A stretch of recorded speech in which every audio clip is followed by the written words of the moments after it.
Well, welcome back to Evermore YouTube channel. It's Chris back with an aftermath. That's right, an aftermath after the Palace.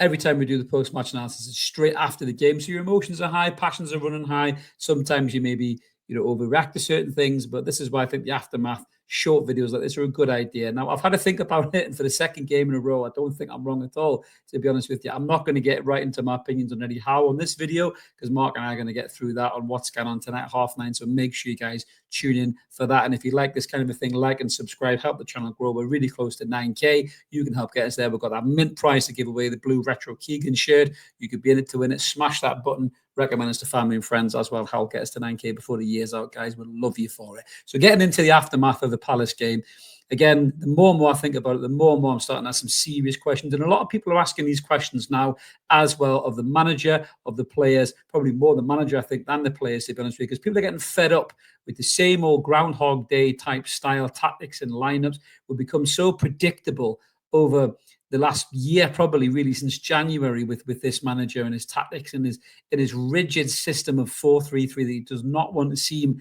to abandon. I mean, Jesus Christ, you thought Ed Sheeran was obsessed with the shape of you. Well, Ed Howe is obsessed with the shape of 4-3-3. That's for damn sure. And it ain't working anymore. It ain't working with these players, and it hasn't really worked for a long time, let's be honest with you. We've had a couple of little moments where we've looked decent in games, but this season, by and large, we have been shit. We've been so poor. This system is completely flat. It's not working. We're not getting the best out of the players on the park. He's got 80 million quid worth of talent sitting on their arse, getting splinters on the bench while he's starting the likes of Sean Longstaff and Jacob Murphy and players like that. And you're thinking, what the fuck is going on here? And something massively needs to change. Now, the manager could be that big change. I'll get into that tonight. But the biggest change has to happen with the shape of the team, because it's about time we ditched this 4-3-3 system and just changed up a little bit. You heard Oliver Glasner at the weekend. He said, I know how Newcastle United play. And he then proceeded to do a game plan to play against us. And he nicked a point at the end of the game, which is a massive point for Palace. But Palace looked like relegation fodder, as do West Ham. These are not good teams.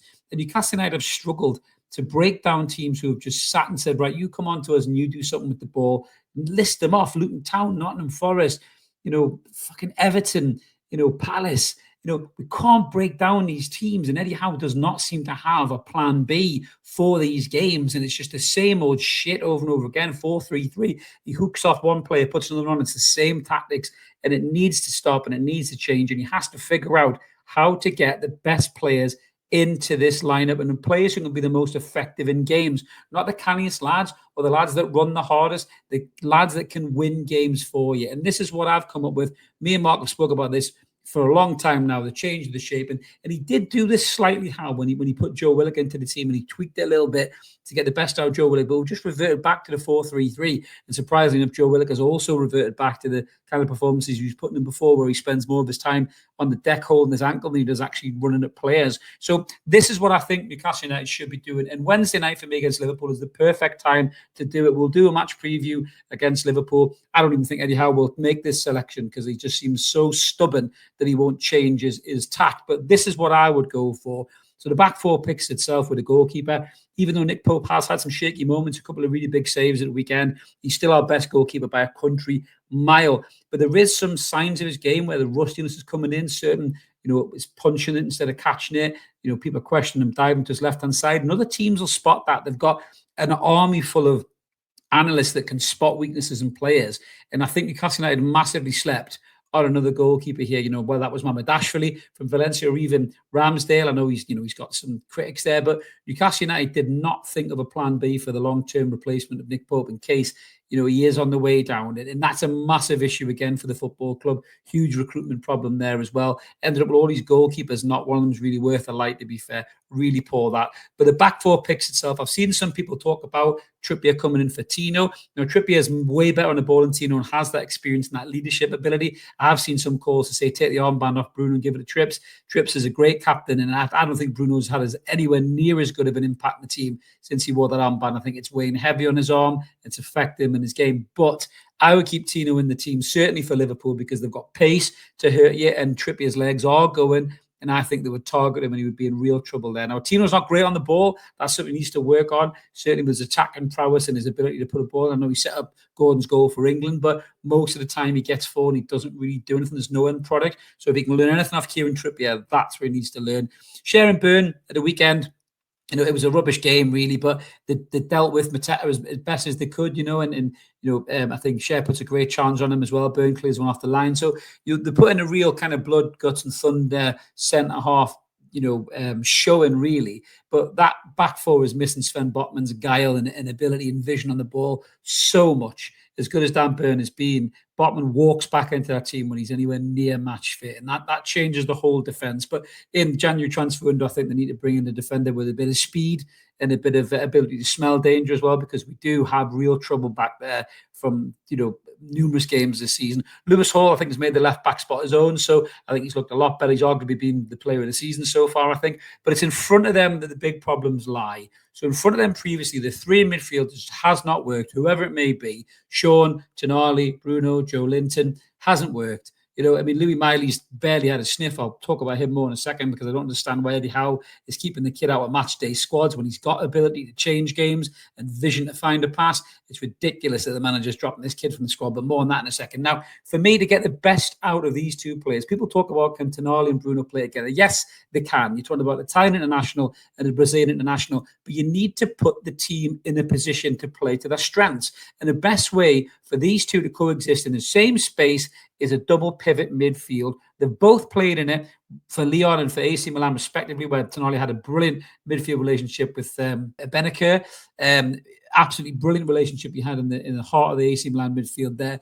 Sandro was able to go. He was able to be an 8, come back and be a double 6 when they were under pressure. And I think him and Bruno could do exactly the same thing. One go, one stays. Have that discipline and kind of get Joe Linton out of the way of that midfield three and just have those two there to develop that relationship. But you've got to work on it, Eddie. You can't just put them in for one game, and if it doesn't quite go exactly the way you plan, break glass and throw Sean Longstaff back in. You have to get these two to work together, play together, understand each other's game. And the more time they have on the pitch together in a style, in a formation that works for them, the better they're going to be. And this will work for these two players without a shadow of a doubt in my mind. If he puts this formation in place on Wednesday, we will see the best of these two players in that game, because they'll frustrate Liverpool.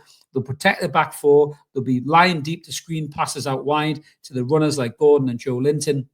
And they'll have that through ball for the number 10 again, which I'll come to in a minute, which is Harvey Barnes in this formation.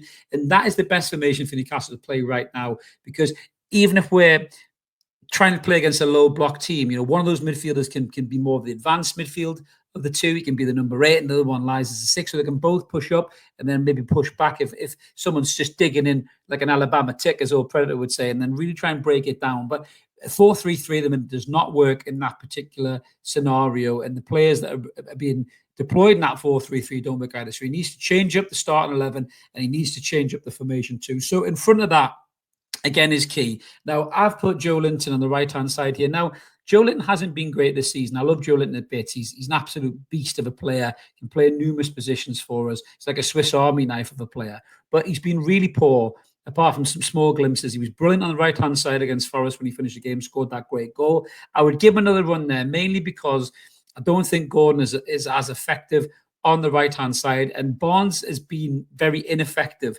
out wide. He's got a few goals this season. Was it 6 goals or 5 goals, whatever he's got? But most of them have come centrally, which is why I've moved Barnes into a number 10 position, kept Gordon on the left, and I put Joe Linton on the right. Now, I don't want to see Jacob Murphy out there or Mickey Almiron. You could argue Mickey Almiron gives you a bit more balance on that side because that's where he's played. I think Mark that it was making that argument with me the other day. But Mickey's just so poor with his final ball. I just think he would frustrate more than he would complement this lineup. So I would keep Joe Linton where he is. Alexander Isak is through the middle on his own. Now, this is where the problem has occurred for Alexander Isak. He is living on scraps. He's getting fuck all. Bob Geldof is hosting a telethon to feed this man up front. That's how ridiculous our team's setup has been to give this lad the ball.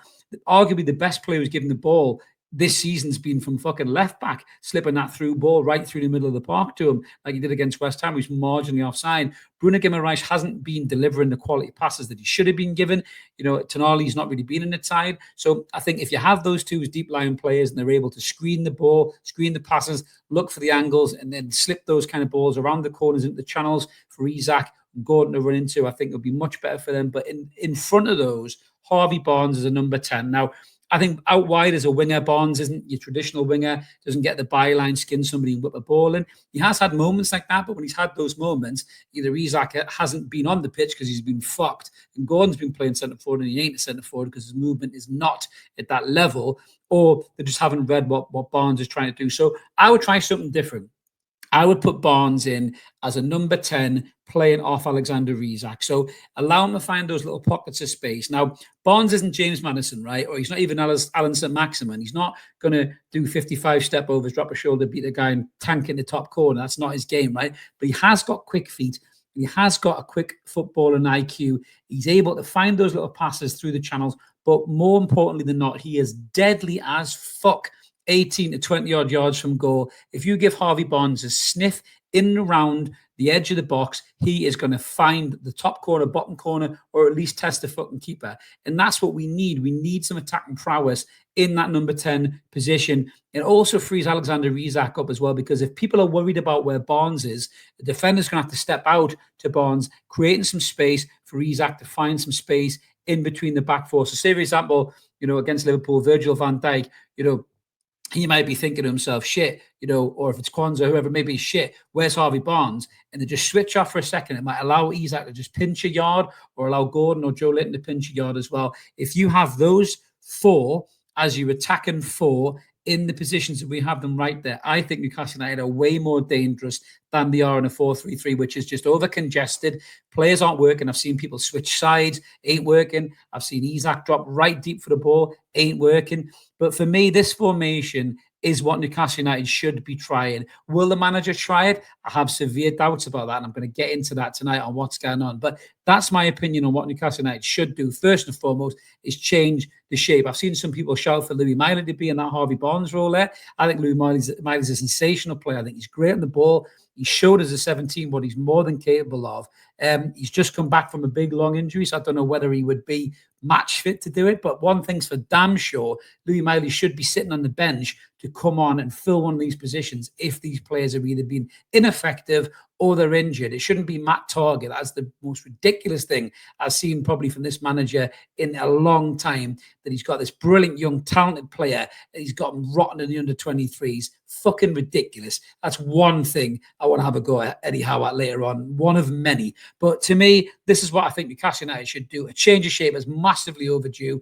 Get it done, Eddie. Get it done, Tyndall. Change your shape against Liverpool. Try this out. Try those players. Let's see what happens. Hopefully Alexander Isak is fit. If he's not, it'll be Callum Wilson through the middle. But let's just see what happens against Liverpool. But I wouldn't put it past the manager to do Groundhog Day and copy and paste 4-3-3 once again. But we all seem to know this shape would work, or a change of shape would work, and it needs to happen sooner or later before we slip out of the European picture as well. So that's my opinion on that, guys. Let us know what you think in the comments below about that lineup, about those players. Who would you change out from that? What lineup or what formation would you play if you don't think that one's going to work better? Or do you want to stick to the 4-3-3? And are you confident Eddie Howe can turn it around? Let us know in the comments here. We'll do our best to reply to you. Jump in the lives tonight at 9:30 and what's going on. We're going to have a serious debate about whether it's time for Newcastle United to change the manager to keep the European momentum going and to keep the club going to the next level. Would love to hear what you think. If you're in favor of Howe staying or if you want him gone, let us know, guys. And don't forget to like and subscribe. Help the channel grow. We'll be back tonight. Catch you soon, everyone. See you later.